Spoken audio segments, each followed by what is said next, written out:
Hersh, it's a pleasure to have you here. Thank you. I want to take you back to your entrepreneurial role. You're involved in about 9 sectors, about 100 odd companies that you run.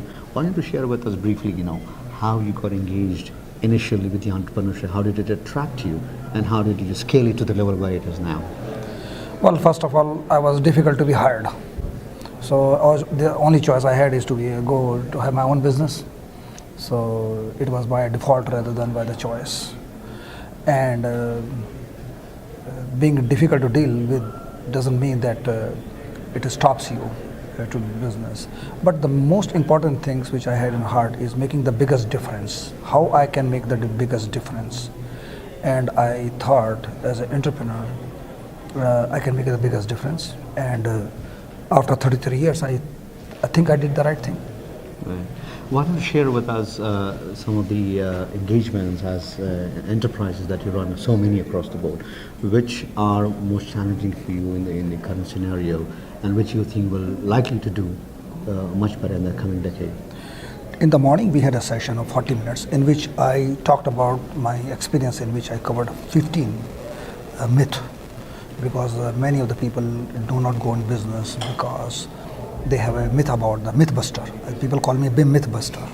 So that is one thing I do. And then I gave them 21 suggestions, very briefly, one after another. Business is a very dynamic environment. You have to continuously evolve. And this is only for courageous people. And frugality is one thing. So you have certain traits which you should have, Sure. which I thought I had, and some other traits which you have to develop, which I developed. It is not about the self-profiting. Many of the people think if you want to do a business, it's all about self-profiting. It's not. So it is like a mission. It's like a dharma. It is like committed to the cause. It is not becoming rich and buying the boat and buying the car and buying the things. It's not about the thing. It's about to make an impact on the society. If you get the pleasure of creating some things, you should take the pleasure of how many jobs I created, what kind of difference I created. If you have the kick out of these things, then I think it's going to help you in a business as a career. But if you have the shorter goal, a smaller goal, that you want to have $1 million house or you want to have this, you'll get very tired quickly because those needs may meet, and then you will be left with no energy. Your rocket is going to go a certain height and then is going to go in the ocean. But if you have the higher goals, noble objectives in business, then you continually keep on rising and rising. Maybe you may reach to Mars. Building on the thought, you're also very engaged with social entrepreneurship. Mm-hmm. And again, talking about the myth, Mm-hmm. most people think social entrepreneurship is about giving money away. It's not. There is a definite ROI. There is a complete process. It is Sure. complete enterprise. Sure. So why don't you share with us how you're engaged with social entrepreneurship movement? Giving, if it is done properly, doesn't make me poor. Doesn't make me poor. I am an example. The main thing is I have come with the idea, we call it a life of a seed. And then is a Akshay Patram.